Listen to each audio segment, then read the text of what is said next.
Bonjour à toutes et à tous. Merci Julie, merci Habib pour cette invitation. C'est toujours un privilège, un honneur de présenter à cette table avec justement tous les intervenants de terrain. Et en effet, c'est ça, j'ai vraiment essayé de travailler fort les derniers jours pour vous amener des résultats en primeur. Beaucoup de résultats peut-être un peu trop bruts. Je n'ai même pas eu le temps de les digérer, de prendre du recul, mais ce n'est pas grave. C'est vraiment un partage. Et après, je sais que vous allez vous emparer de ces données et réfléchir à comment les mettre en application. Je ne me fais pas de soucis avec ça. Mais désolé pour la qualité de la présentation. Là, je vous dis, jusqu'à hier soir, je faisais des analyses pour essayer de vous donner le plus d'éléments possible, trop parfois. Oui, vraiment content. Je suis chercheur aussi au centre de recherche Charles Lemoine, je tenais à le dire. Commençons finalement avec un rapide plan de la présentation, donc une mise en contexte autour de ces questions-là, et ensuite, très rapidement, comme Christiane, entrer dans le vif du sujet, entrer dans les résultats, même si je vais décrire un petit peu la méthode. Deux études finalement qu'on mène depuis le début de la pandémie. Une première, à l'instar de Christiane, justement, un peu ce qu'on appelle une grande enquête au niveau provincial, où on a réussi à rejoindre de nombreux étudiants du collégial et pour laquelle je vous présenterai les résultats des étudiants internationaux comme un sous-groupe. Et une deuxième, si j'ai le temps, où là, cette fois, c'est une étude plus spécifique auprès des étudiants internationaux et en région à faible densité ethnoculturelle, donc un peu éloignée des grands centres, une étude que l'on mène, je vous en parlerai un peu plus tard, avec plusieurs autres centres de recherche collégiales. Et ensuite, quelques conclusions et perspectives très rapidement. Mais c'est vrai que nous, à ECOM, on travaille sur la question des étudiants internationaux depuis quand même un certain nombre d'années. Donc, finalement, la première enquête, elle est moins spécifique, mais je pense qu'elle peut vous intéresser. Quand j'ai su que Christiane vous présentait ses résultats, je me suis dit, on va aller chercher plus cette étude pour comparer un petit peu les éléments. Bon, est-ce que ça va fonctionner? Oui. Donc, les étudiants internationaux, finalement, j'espérais ne pas avoir à faire cette slide, mais je vais la faire. Ce sont des étudiants qui ne sont pas citoyens. Je m'excuse, Benjamin, on ne voit pas ta présentation. Ah, OK. Je suis désolée. Non, c'est bien correct. Vous voyez, je veux tellement aller vite que j'ai commencé sans partager. Ça devrait prendre une petite seconde maintenant. C'est parfait. On la voit. C'est bon? Vous la voyez là? D'accord. Je ne vois pas le trait vert, pourtant c'est bizarre. Bon. Donc, une mise en contexte, comme je disais, c'est des étudiants qui ne sont pas citoyens du pays où ils étudient. Ils ont un permis d'études temporaire. Et en fait, surtout, c'est qu'il y a quelques limites, quelques particularités. C'est qu'ils ne peuvent pas bénéficier de certaines choses comme certaines bourses, avoir accès à un médecin de famille et aussi tout ce qui est recherche d'emploi, avoir accès à certains services, ce qui, on l'a vu dans le passé, peuvent être des limites et des défis supplémentaires. Bon, voilà. Alors aussi, très rapidement, vous le savez, la capacité des étudiants internationaux, ça a été démontré que c'est étroitement lié à leur réussite scolaire.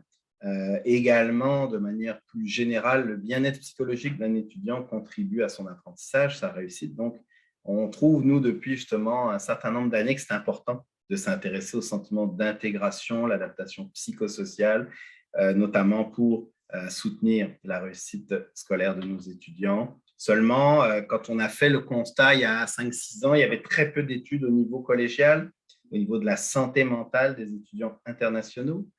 Également, encore moins, je dirais, d'études au niveau de ces étudiants-là en région éloignée. Il y avait des travaux beaucoup à Montréal, etc. Donc, finalement, quand on parle de santé mentale, d'adaptation socioculturelle, d'intégration des étudiants internationaux de niveau collégial en région éloignée, c'est un peu l'équivalent d'une bibliothèque vide. Cependant, nous, je le mets très rapidement comme ça, vous aurez les slides. On a réalisé quelques travaux justement avec des rapports ou des articles pour ceux que ça intéresse avant la pandémie. Et on avait notamment pu constater qu'il y avait un certain nombre d'éléments, un petit peu comme l'a présenté Christiane, des éléments qui pouvaient être individuels, qui pouvaient être aussi plus environnementaux, etc., qui avaient des facteurs, en tout cas qui étaient des facteurs qui pouvaient faire augmenter ou diminuer notamment la dépression. Donc là, je passe très rapidement, mais c'est un peu comme ça qu'on a monté le cadre conceptuel pour les études que l'on mène actuellement. Donc, pour la première étude, il s'agit donc d'un projet plus large qui s'appelle adaptation psychologique et adaptation aux études des étudiants collégiaux face à la crise de la COVID-19. Et je vous présente aujourd'hui les résultats des phases 2 et 3, spécifiquement auprès des étudiants internationaux. Alors, bien sûr, très rapidement, il y a toute une équipe autour de moi pour mener ce grand projet-là. Donc, des co-chercheurs, des COB, des enseignants-chercheurs collégiaux qui participent à l'analyse des données, et puis, bien sûr, des coordinateurs chez nous à COB. C'est un projet subventionné par le ministère de l'Enseignement supérieur. Je vais très vite, c'est des choses qui sont obligatoires, mais on a hâte d'aller voir les résultats. Donc, premièrement, c'est une étude transversale à mesure répétée. Hein, comme le disait Christiane aussi, ça n'est pas une étude longitudinale dans le sens où, oui, on a plusieurs phases successives, mais ce ne sont pas forcément les mêmes étudiants qui répondent et on ne les identifie pas. Ça, c'est important. C'est une des limites, en fait, déjà, à ce projet. Ce sont des questionnaires auto-rapportés. Les étudiants, par contre, sont sollicités directement par leur cégep, mais avec une sollicitation, un texte standardisé. On a obtenu l'approbation éthique de tous ces établissements, ce qui est un petit peu d'ailleurs un challenge. Voilà, donc là, je vous présente les résultats des étudiants internationaux qui représentent 5% et 5,6% de l'échantillon. Et là, je vous présente voilà, les N, c'est-à-dire qu'on a eu à la phase 2 8581 étudiants en tout qui ont participé sur 18 cégeps répartis un peu partout sur le territoire. Et donc, on avait 431 étudiants internationaux. Pour la phase 3, qui, elle, donc, date de novembre-décembre dernier, on a moins de répondants, 4880, et un échantillon d'étudiants internationaux de 273. Voilà la carte des cégeps participants. En fait, nous, en termes de proportion, on a vraiment un tiers Montréal et sa région, un tiers Québec et un tiers, en fait, de cégeps qui sont dans des régions plus éloignées. Donc, ça nous donne vraiment un beau portrait quand même à ce niveau-là. Et cégep de l'Abitibi a fait la phase 1, puis enfin 2 et n'a pas fait la 3. Drummondville est venu faire la 3. C'est les seuls changements. Sinon, on a vraiment une belle stabilité au niveau de la répartition. Alors, rapidement aussi, au niveau du genre, donc on voit que nous, on a 60% de femmes, 39% d'hommes à la phase 2, puis c'est à peu près la même chose à la phase 3. Donc, finalement, là aussi, une belle stabilité. Mais on voit que, par contre, pour le reste des étudiants non internationaux, beaucoup plus de femmes qui participent. C'est une tendance qui est bien connue dans les sondages. Mais étudiants internationaux, les hommes répondent, sont bien investis.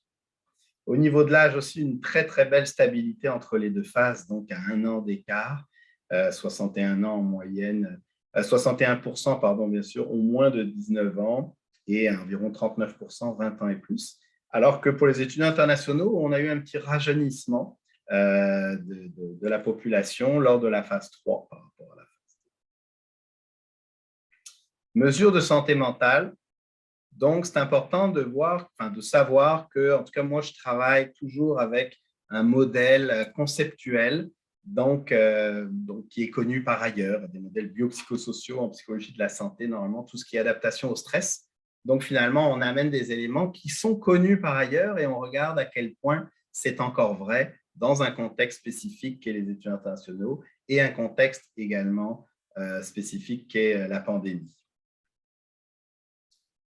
Commençons avec la détresse. Donc là, on leur donnait une définition, bien sûr, pour être sûr que tout le monde réponde en ayant les mêmes éléments en tête.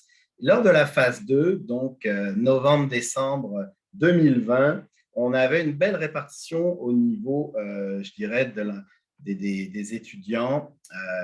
Mais au niveau étudiants internationaux, finalement, ce qu'on voit très rapidement, c'est qu'il y avait moins de détresse que pour l'ensemble de la population. 35% pouvaient dire ne pas vivre de détresse, alors que pour les autres, c'était 26%. Donc, ça, c'est un élément à retenir.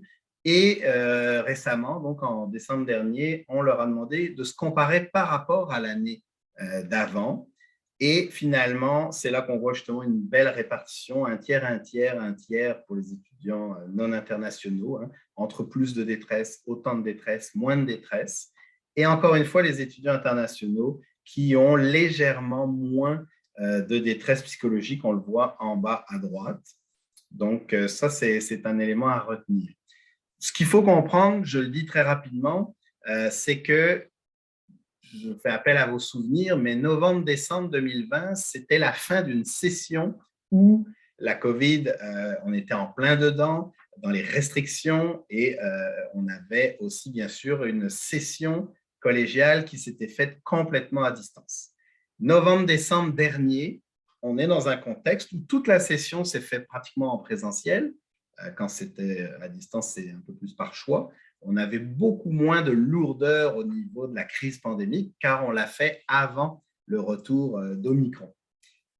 Donc, quand on a ça en tête, on trouve ça intéressant de se rendre compte qu'il y a quand même encore 29, 30 à 34% des étudiants qui disent vivre plus de détresse que l'année d'avant. Donc, il ne faut pas lâcher, malheureusement. C'est ça la primeur un petit peu de tous ces résultats que je vous livre aujourd'hui. Il y a une diminution, mais pas tant que ça. Allons-y maintenant avec le trouble d'anxiété généralisée. Donc là, c'est une échelle standardisée, normée, qui permet en fait de regarder l'intensité de la symptomatologie anxieuse. Ça ne permet pas de faire un diagnostic, je le dis. Eh bien là, qu'est-ce qu'on voit?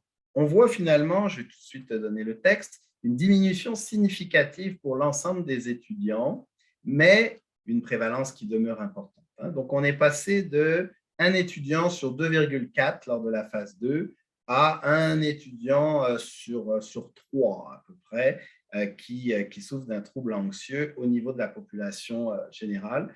Au niveau des étudiants internationaux, par contre, on a une stabilité de ce pourcentage, cette prévalence de présence d'anxiété autour de 32,5%. Donc, c'est stable et ça demeure inférieur au niveau des étudiants internationaux aux autres étudiants. Donc, ça, c'est important aussi à le noter. La dépression, eh bien là, même chose pour l'ensemble des étudiants. On est passé d'un étudiant sur 2 qui présentait un épisode de dépression majeure actuelle potentielle selon les normes de l'échelle à un étudiant sur 2,4, donc 50% à 41,4. Au niveau des étudiants internationaux, c'est resté stable autour de 41,6% de l'échantillon. Donc, voilà. Finalement, cette stabilité au niveau des étudiants internationaux fait que l'an dernier, là, novembre-décembre, fin de la dernière session d'automne, eh bien, on avait autant de prévalence de dépression chez les étudiants internationaux que pour l'ensemble de l'échantillon. Ensuite, on les a questionnés avec une question, peut-être, ce n'est pas une échelle, mais ça amène beaucoup de réflexion. C'est pour toi, est-ce que la crise sanitaire aura un impact positif sur la perception que tu as de toi-même? Et on leur disait, par exemple, est-ce que tu te sens plus solide pour faire face aux difficultés, aux épreuves? Parce qu'on s'entend qu'un événement comme celui-ci, c'est comme un événement traumatique. Ça met en place un processus de résilience, c'est-à-dire qu'il n'y a pas grand monde qui reste neutre face à ce qui se passe. Soit on va puiser et ressentir justement un renforcement positif de la perception qu'on a de soi face à cette épreuve, soit au contraire, on risque d'avoir un aspect plus négatif. Donc, quand on pose cette question sur l'impact positif sur la perception de soi, eh bien, on voit que les étudiants internationaux et les étudiants non internationaux sont vraiment, on a les mêmes proportions de personnes qui sont en accord. On voit également aussi une légère augmentation entre la phase 2 et la phase 3 de ce sentiment positif. Donc, ça, c'est plutôt un élément justement positif, optimiste. Mais on a posé aussi la question inverse. Est-ce que cette crise aura un impact potentiellement négatif sur la perception que tu as de toi-même, le sentiment de ne pas être à la hauteur, une perte d'estime de soi? Et c'est intéressant de voir que pour les étudiants internationaux, novembre 2020, il y avait plus d'un étudiant sur 2 qui, en effet, pensait que ça aurait un impact négatif. Donc, qui ressentait qu'il n'était pas forcément à la hauteur, qui perdait un peu de l'estime de soi. Et ça a bien diminué entre la phase 2 et la phase 3. On a perdu presque 12% de pourcentage, 12% pardon, 12 points de pourcentage entre les deux phases. Ce qui fait qu'au final, il y a quelques mois, il y a 5-6 mois, il y avait à peu près la même proportion d'étudiants internationaux et non internationaux qui voyaient un impact négatif potentiel.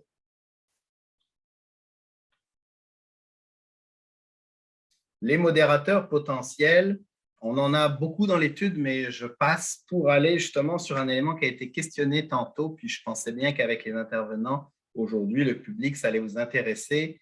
Donc, j'amène beaucoup de données là-dessus. Connaissance des services adaptés et des services psychosociaux du cégep.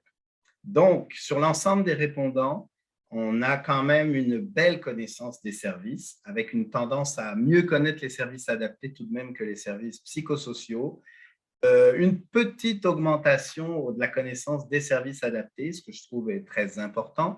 La promotion a été faite autour de la santé mentale depuis le début de la pandémie et ça se ressent. Au niveau maintenant de l'utilisation d'accommodements scolaires, eh bien, des proportions qui sont à peu près équivalentes entre les étudiants internationaux et les autres, avec quand même une belle augmentation aussi pour les étudiants internationaux entre phase 2 et phase 3 à 1 an d'écart. Ensuite, on arrive à l'utilisation des services psychosociaux dans les cégeps, session d'automne versus donc 2020 versus 2021. On voit qu'il y a une utilisation plus importante de la part des étudiants internationaux, 10,4 versus 7,3 lors de la phase 2, puis ça a augmenté pour passer à 13,8. Ça a augmenté également pour l'ensemble des étudiants non internationaux, mais les étudiants internationaux demeurent à être des plus grands utilisateurs. En revanche, ça c'est important, l'utilisation des services psychosociaux à l'extérieur du cégep est très, très rare pour les étudiants internationaux versus les autres étudiants qui, finalement, eux, vont plus à l'extérieur, entre guillemets, qu'à l'intérieur du cégep, même si c'est à peu près équivalent là, à phase 3. Mais voilà, donc c'est vraiment ça qu'il faut retenir. Belle utilisation dans les cégeps, sous-utilisation à l'extérieur, pour plein de raisons dont on pourra discuter ensemble ou une autre fois. Les déterminants environnementaux, ben oui, c'est ça. Le soutien social perçu par l'étudiant, on l'a questionné sous la forme de cette question-là. Est-ce qu'il y a une personne en particulier qui est là quand j'en ai besoin, qui est là pour toi? Et c'était spécifique, ce n'était pas forcément physiquement, ça peut être justement aussi à distance, par téléphone, etc. Eh bien, on se rend compte que les étudiants internationaux avaient un petit peu moins lors de la phase 2 et finalement avaient beaucoup moins, en tout cas presque 7 points de pourcentage de différence, avaient moins de soutien social perçu il y a quelques mois par rapport aux autres étudiants. Cependant, c'est un résultat 66,7%. Ça dépend comment on voit le verre, mais c'est quand même un beau pourcentage de personnes qui trouvent qu'ils ont un soutien fort pour eux. Mais ça demeure qu'il y a quand même un tiers des étudiants qui trouvent qu'il n'a pas de soutien social à l'heure actuelle, au moment où il répond. Vivre seul, ça va un peu de soi, mais beaucoup plus d'étudiants internationaux vivent seuls par rapport aux autres étudiants. Et à quel point ressens-tu de la solitude? Et là, on le disait aussi, que tu vives seul ou non. Et ça, je pense, c'est un sentiment de solitude. On a rajouté parce que dans les articles, on voit que c'est un des facteurs principaux, bien sûr, aux troubles émotionnels pendant la COVID. Eh bien, les étudiants internationaux, presque un étudiant sur deux, 49,3%, disent ressentir de la solitude au moment où on les interrogeait, en dépit justement d'une session où on était en présentiel, puis qu'il y avait beaucoup moins de restrictions liées à la crise pandémique. Alors, je ne sais pas où je vais avec tout ça, 51. Je ne sais plus à quelle heure j'ai commencé, mais je pense que ça doit achever. On a évalué aussi le sentiment de cohérence qui est sorti comme si ce n'est le facteur principal, même au niveau mondial, dans les études, par exemple, de Mme Mélissa Généreux. C'est vraiment ce qui ressortait le plus comme étant associé à l'anxiété et la dépression, mais comme un facteur en fait protecteur. C'est cette prédisposition à faire face au stress, une prédisposition qu'on a en soi avant la pandémie, puis qui vient surgir justement, qui vient nous aider à faire face aux événements stressants quand ils arrivent. Eh bien, ce sentiment-là, étonnamment, il est stable chez les étudiants internationaux, et à peu près finalement chez tout le monde, sauf qu'il a descendu. Hein, le sentiment de cohérence fort, il y a une moins grande prévalence lors de la phase 3 que la phase 2 pour les étudiants non internationaux. Pour les étudiants internationaux, c'est resté stable et on a plus d'un étudiant sur deux qui a un sentiment de cohérence fort. Mais malheureusement, ça demeure 46% pour lesquels ça ne l'est pas et ça peut expliquer aussi l'émergence justement de troubles émotionnels. Le lien avec l'abandon ou songer à abandonner, je m'excuse, c'est beaucoup de résultats. Eh bien, on voit que finalement, lors de la phase 2 et 3, il y a eu une augmentation de l'abandon d'un ou plusieurs cours chez les étudiants internationaux. Ce n'est pas beaucoup non plus de pourcentage, même si je laisse les spécialistes juger de cela. Par contre, on a eu une diminution importante d'avoir songé à abandonner l'ensemble des cours. Donc, ça aussi, ça c'est très positif, je pense. C'est resté stable au niveau des autres étudiants pour ce qui est d'abandonner un cours, mais par contre, pareil, songer à abandonner les cours, on a diminué de 10% chez les autres étudiants parce que c'est vrai que ce qui ressortait énormément, c'était lors de la première et deuxième vague, la charge de travail et la difficulté à faire face au niveau scolaire. Donc là, ça a diminué, c'est tant mieux. Voilà, donc ça, c'était pour la première étude. Je prends un petit 5 minutes pour vous parler rapidement d'une autre étude qu'on a menée aussi, justement en collaboration avec un chercheur, avec l'équipe de l'IRIPI, avec le CIRAD. C'est un gros projet sur 3 ans qui a été financé par le ministère de l'Enseignement supérieur. Et donc, on collabore avec justement Cégep de Jonquière, Gaspésie et des Îles, Abitibi, Témiscamingue, pardon. Et là, cette fois, on l'a fait, ce questionnaire de mars-avril 2021. Donc, justement, entre les deux phases dont je viens de vous parler. Et là, on a eu 112 étudiants internationaux. Donc, très rapidement, puis Habib, je te vois, je ne vois pas les autres, je vois Habib, tu me fais un signe dès que je dois m'arrêter, s'il vous plaît. Donc, 112 répondants à un questionnaire sur tout ce qui est psychosocial, socioculturel, l'adaptation scolaire, et on a aussi un volet qualitatif avec des entrevues individuelles auprès d'étudiants internationaux. Et très rapidement, donc, on voit qu'on a majoritairement des étudiants qui viennent de la France métropolitaine, quand même 22,5% qui viennent d'Afrique, puis 17% de France outre-mer. Et puis, une surreprésentation du Cégep de Jonquière, parce qu'il y a beaucoup d'étudiants internationaux chez nous à Jonquière, mais quand même une participation active en Abitibi et Gaspésie, où finalement le pourcentage semble faible, mais c'est un pourcentage très fort de la population qu'ils avaient à ce moment-là.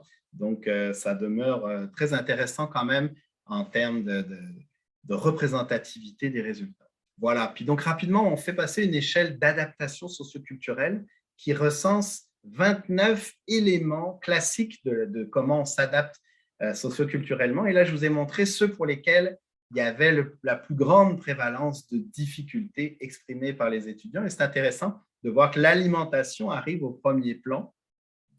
Bien sûr, s'adapter aux relations familiales à distance, ça c'est quelque chose qui a été très difficile. On n'a pas malheureusement l'équivalent avant la pandémie, mais on le sait que beaucoup n'ont pas pu rentrer chez eux de peur de ne pas pouvoir revenir, etc. Donc l'éloignement s'est fait ressentir. Et on a bien sûr cet aspect social, aller dans les soirées, se faire des amis, etc. Et par la suite, on a des éléments plus classiques comme comprendre le système politique, comprendre l'humour, les blagues, c'est des écueils qu'on a bien souvent chez les étudiants internationaux. Puis nous, on a mis en catégories, donc on appelle des dimensions de l'adaptation socioculturelle. On a réparti les items dans ces catégories-là et la dimension relation sociale fut la plus difficile des 4 en période de pandémie de manière significative au niveau statistique. Et très rapidement, finalement, on leur a demandé par rapport à ce que tu anticipais, et comment considères-tu ton intégration à la société québécoise? Comment ça s'est fait finalement? 54% ont trouvé que c'était plus difficile que ce qu'ils avaient anticipé. Et au niveau scolaire, 53%. Donc, dans les deux cas, c'est un petit peu plus d'un étudiant sur deux qui l'a vécu plus difficile que ce qu'il imaginait. et l'impact de la COVID. On l'a directement questionné et finalement, cet impact a été important à très important pour 69% de nos répondants au niveau de leur capacité d'intégration à la société québécoise. Et au niveau de l'intégration dans le collège, eh bien là, c'est 74,2% des étudiants qui considèrent que ça a été un frein, une limite très importante, la pandémie. Bon, on a des illustrations, c'est pas grave. Et le sentiment de discrimination, difficile d'en parler très rapidement, mais quand même, je voulais juste vous montrer qu'il y a 46% des étudiants qui ont vécu 1 à 3 de ces situations-là, au moins à partir de quelques fois, même si c'est difficile de juger à partir de quand la discrimination elle est importante. Je pense que même à partir d'1 fois, c'est déjà trop. Mais bon, donc quand même un échantillon qu'on a vu très représenté de Français métropolitains, mais pour l'ensemble, 46% ont vécu une situation de discrimination. Et puis, bon, là, ça, je vais passer ça parce qu'en fait, on m'avait beaucoup posé de questions à une époque et vous allez certainement en reposer. Donc, j'ai fait des années supplémentaires, mais on n'a pas assez le temps. Je n'aime pas en parler comme ça rapidement. Les services psychosociaux, eh bien, pour 80 participants, parce qu'il y en a parfois qui ne finissent pas de remplir le questionnaire, mais 85 participants, eh bien, il y a quand même une utilisation des services pour 33,3%. C'est-à-dire concrètement, 28,8% ont utilisé les services, ont eu le droit, je dirais, le privilège, en tout cas, ont fait une demande et ont été rencontrés, plus un 4,5 qui n'avaient pas encore été rencontrés au moment de remplir. Mais donc, une intention d'utilisation d'un étudiant sur 3, c'est énorme. C'est plus que ce qu'on a vu dans la grande enquête. Est-ce que c'est la proximité des cégeps un peu plus éloignés qui permet ça? Est-ce que c'est… on sait aussi que les équipes travaillent très fort, là, notamment à Jonquière, mais c'est un élément à creuser, très important. Donc voilà, une conclusion. On a vu qu'il y avait moins de soutien social perçu, un plus grand sentiment de solitude, des relations sociales mises à mal, qui est même le défi principal en période de COVID. Par contre, un déterminant individuel plus fort qui est ce sentiment de cohérence et des demandes d'aide psychosociale importantes au sein des établissements, en tout cas, que ce soit dans la grande enquête ou dans cette étude plus spécifique, où là, c'était carrément beaucoup de demandes. Est-ce que c'est quoi l'œuf ou la poule? Je ne sais pas, mais on observe en tout cas des niveaux d'anxiété et de dépression assez équivalents, voire inférieurs aux étudiants non internationaux. Un élément à retenir, je pense, c'est que peu importe la période pandémique, on a eu des phases dans des pics, dans des creux, il y a eu de l'école à distance ou non, la stabilité des prévalences d'anxiété et de dépression chez les étudiants internationaux, c'est quelque chose qu'il faut garder en tête. L'hypothèse à laquelle j'ai réfléchi cette nuit quand j'ai analysé tout ça, c'est vraiment en primeur, je vous jure, c'est de se dire que peut-être, oui, il y a des défis supplémentaires quand on est en plein confinement, les relations sociales, le sentiment de solitude. Mais par contre, et c'était exprimé dans les petites vignettes que j'ai peu le temps de vous dire, il y a aussi moins d'autres défis. Donc, le sentiment de discrimination, par exemple, on l'a moins quand on n'est pas dans le monde, vous voyez. Puis l'effort d'acculturation, qui est un effort coûteux au niveau psychique, lui aussi, on a moins à le faire finalement quand on est confiné chez soi. Donc, c'est peut-être pour ça que finalement, au niveau prévalence, c'est vraiment une hypothèse, on a une espèce de stabilité. Voilà, donc à suivre et puis j'ai hâte de vous entendre. Désolé pour le temps imparti. Merci beaucoup, Benjamin. Donc, peut-être on peut arrêter le partage d'écran aussi. Tout à fait. Qu'on puisse se voir. Merci, c'était très riche, plein de données. Puis c'est bien, on a pu voir aussi, prendre le temps aussi un petit peu d'avoir des données sur la deuxième étude aussi, qui porte un autre regard, donc c'est intéressant. Donc, j'ai une première question, c'est plus une question de précision. Je vais aller dans le clavardage en premier, puis après, je donnerai les tours de parole.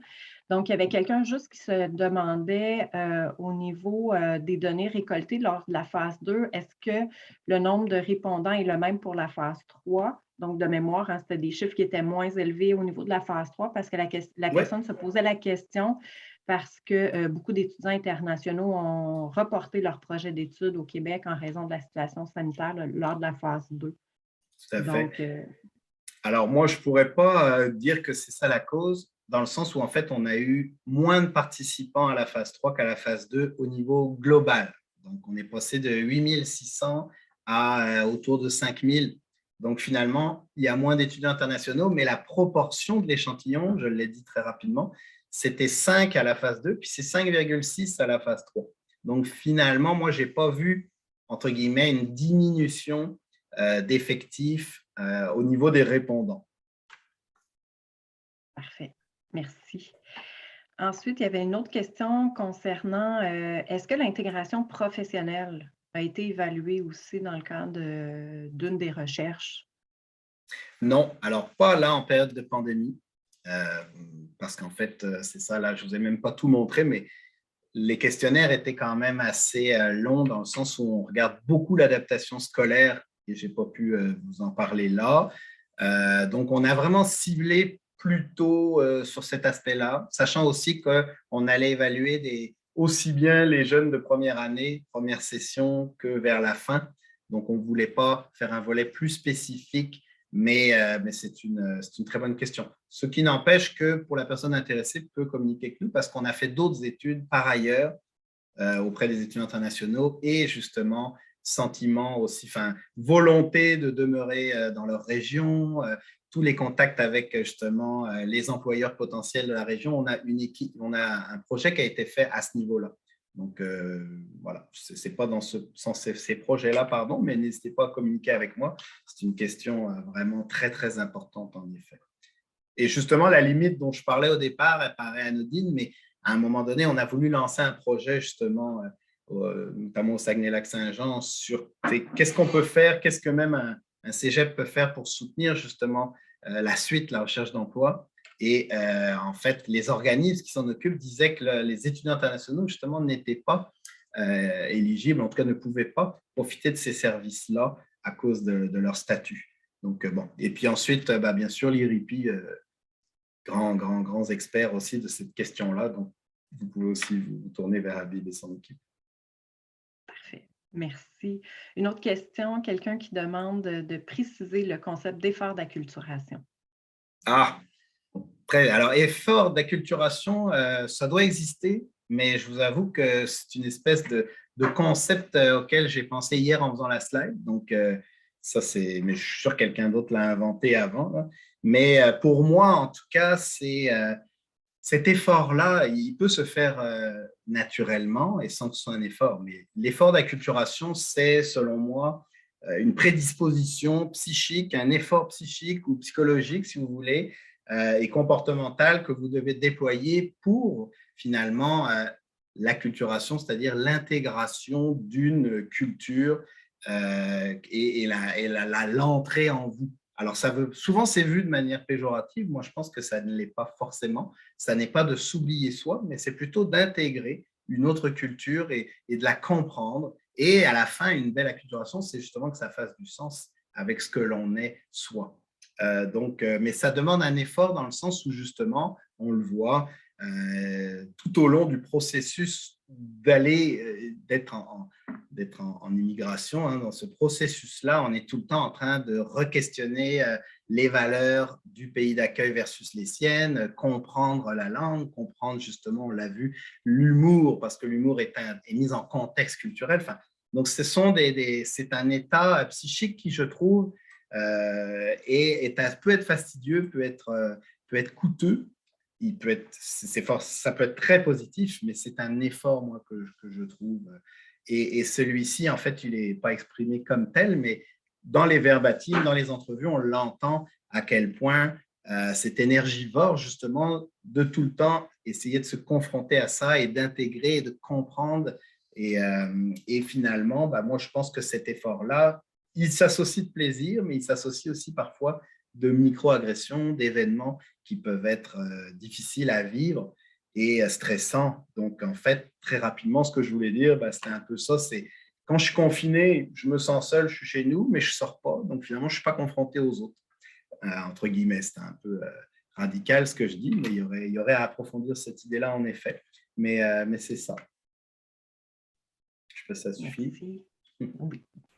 Je pense que oui. Je pense que ça a été bien précisé. Merci beaucoup, Benjamin. Ensuite, je vais prendre la question d'Isabelle. Je te laisse la parole. Oui, bonjour. Je voulais, en fait, là, ma question dépasse peut-être votre étude aussi, là, puis peut toucher toutes les études qui se font, mais par rapport à la perception, parce que c'est du self-report, là, par rapport à la perception de la détresse, est-ce qu'il y a des données ou des études qui ont mesuré, les différences qu'il y avait entre les étudiants internationaux et les étudiants non internationaux sur leur perception? Un peu comme on le fait, par exemple, en perception de la douleur chronique ou de la douleur physique, Mhm. quand on mesure de façon objective ou la perception. On sait qu'il y a des gens qui ont une perception beaucoup plus sensible, d'autres ont une tolérance. Donc, est-ce que ça, on a des données? Parce que j'ai de la difficulté à me dire, tu sais, à savoir comment interpréter les données si on n'a pas cet aspect-là. Mhm. Oui, il y en a peut-être en effet. En tout cas, là, j'en ai pas connaissance. Et justement, c'est un élément important dans l'immensité de la littérature qu'il faut aborder, justement, Covid, stress, étudiants généraux, étudiants internationaux. Bon, je dirais que c'est quelque chose sur lequel je veux aller, mais je n'ai pas de réponse à l'heure actuelle. La seule chose que je peux vous dire, c'est qu'en effet, bien sûr, la culture qui habite la personne va en effet certainement influencer sa façon de répondre à ces choses-là. En fait, finalement, je suis assez étonné, moi, de la stabilité des statistiques au fil du temps, de la proximité quand même avec les autres étudiants, même si c'est un peu en dessous. Ça m'a rassuré sur le fait que finalement, c'est peut-être pas du grand n'importe quoi, mais le doute, je comprends, subsiste. La meilleure réponse que je peux vous dire, c'est qu'avant la pandémie, comme je l'avais mis rapidement, on a fait 2 études pareil sur on va dire l'adaptation psychosociale des étudiants avec les mêmes outils et enfin pratiquement les mêmes outils, il y en a un qui est différencié. Mais ce qu'on a observé, c'est que selon le pays d'origine, eh bien, enfin le pays ou la région d'origine, la culture d'origine, justement, on avait des prévalences différentes en termes d'anxiété et de dépression. Et ça a été justement vraiment un des rapports qu'on a fait où on se pose la question, globalement, si vous voulez, quand les étudiants étaient surtout d'origine française, c'était une prévalence importante d'anxiété, alors que dans une autre étude où c'était surtout des personnes originaires d'Afrique, on avait plutôt de la dépression. Et on avait été questionné justement cette question-là du regard face au stress qui peut ne pas exister dans certaines cultures pour lesquelles on va plutôt mettre de l'avant la tristesse. Donc notamment en Afrique. Donc, en fait, nous, c'est comme ça qu'on avait aussi fait nos hypothèses d'interprétation des résultats. Pourquoi on avait de l'anxiété dans une étude et plus de dépression dans l'autre. Voilà. Et ici, étonnamment, bon, on a encore une plus grande représentativité. Ben là, en fait, pour la grande étude, je m'excuse, non, je n'ai pas regardé l'origine. C'était dans la petite étude. Mais même dans la plus petite étude, c'est étonnant, il y a encore une origine plutôt française métropolitaine. Et pourtant, on a quand même une plus grande symptomatologie dépressive versus anxieuse, ce qui suit tout ce qui s'est passé au niveau pandémique chez l'adulte, que ce soit les autres étudiants, hein, on le voit, collégiaux. Là, Christiane vous a rapporté plutôt les modèles de corrélation et de régression, mais je connais un peu ces données. On avait aussi une prévalence plus importante de symptomatologie dépressive qu'anxieuse. Donc, finalement, ce qui me rassure encore une fois, c'est l'équivalence entre ce que j'observe chez les étudiants internationaux et ce qui est observé par ailleurs dans le monde, qui me rassure sur la légitimité de l'évaluation. Mais la question se pose très, très intelligemment. Merci. On va prendre, j'ai 2 questions, une qui va dans le même sens, puis je vais te poser aussi la suivante, puis ça sera les 2 dernières pour permettre aux autres. Bon, justement, on me dit que je crois que tu as répondu à la question, donc je vais te prendre une dernière question Oui, avec plaisir. finalement.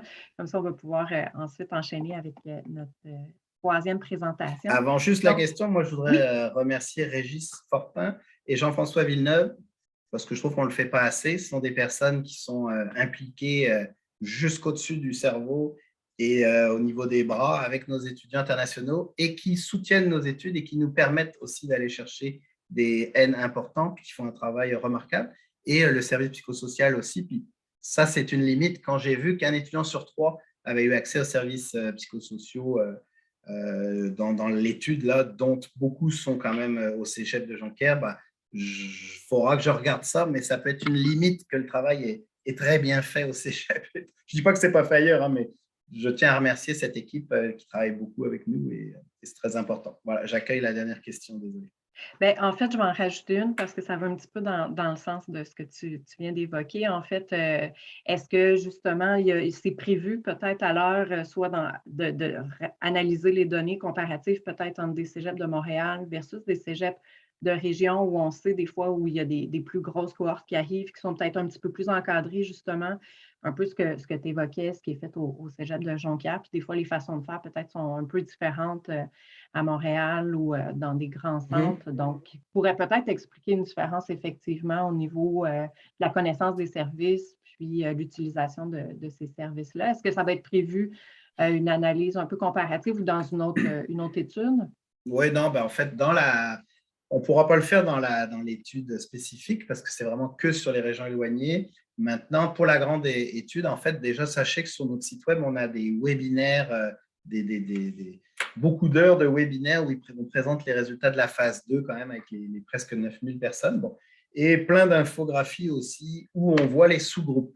Maintenant, donc on a fait même des portraits de l'impact de la COVID selon justement les grands centres versus les régions éloignées, etc., par région. Enfin, voilà. Mais le croisement étudiants internationaux par région, on ne l'a pas encore fait, mais c'est clair que c'est quelque chose qui est très, très intéressant. Et voilà, oui. Mais ce qui va être teinté quand même, c'est qu'on a vu aussi qu'il y avait un impact plus important sur le stress à Montréal et sa région par rapport à la COVID, dans le sens. Donc, il faudra aussi avoir quand même cet esprit, cette chose-là à l'esprit quand on regardera. Mais ça peut être intéressant, en effet, d'avoir ce regard-là. Tout à fait. Merci. Donc, une dernière question, en fait, peut-être nous laisser justement sur des pistes de solutions pour favoriser l'intégration des étudiants internationaux là, au collégial, compte tenu des pourcentages préoccupants obtenus à ces questions-là de perception lors de votre deuxième étude. Donc, quelle stratégie on pourrait mettre en œuvre? Oui, il y avait des choses qui avaient été nommées par les étudiants. C'est ça, c'est exactement. Et malheureusement, je vais vous décevoir, mais on n'a pas encore analysé ça. Puis moi, je préfère pas donner de choses tant que j'ai pas eu un regard assez profond. Là, j'ai vraiment donné le plus de données brutes possible, mais on a interrogé les étudiants justement, non seulement sur leurs défis, mais aussi carrément au niveau scolaire, chaque situation, c'est travail de groupe, travail ceci, travail. Comment tu te sens intégré? C'est quoi les défis à cette intégration? Qu'est-ce que tu proposerais de faire à ton cégep pour te sentir mieux? Donc, en fait, je pense que je vais laisser la parole à ces données-là plutôt que moi, essayer de les interpréter. Puis, je vous inviterai je ne sais pas, on va refaire un colloque pour sûr à un moment donné où on va le publier, tout ça. Mais oui, j'ai hâte aussi, comme vous, de savoir qu'est-ce que les étudiants nous ont proposé comme solution, piste de solution. Puis, on travaille en collectivité justement avec des experts de l'interculturel pour mettre ça, pour développer. Sachez qu'en plus de ce projet de l'impact, on fait actuellement avec l'IRIPI et le CIRAD une étude longitudinale cette fois. On suit une cohorte d'étudiants internationaux à mesure répétée, mais les mêmes étudiants pendant 2 ans. Donc, on va pouvoir regarder leur parcours d'adaptation culturelle, psychologique, mais aussi à partir de plein d'entrevues avec les enseignants, les étudiants québécois et internationaux, on est en train de rédiger, entre guillemets, des pratiques potentielles, justement, en termes de pédagogie interculturelle. Donc, tout ça va arriver aussi dans un an et demi, puis j'espère que vous sera utile à tous. Merci.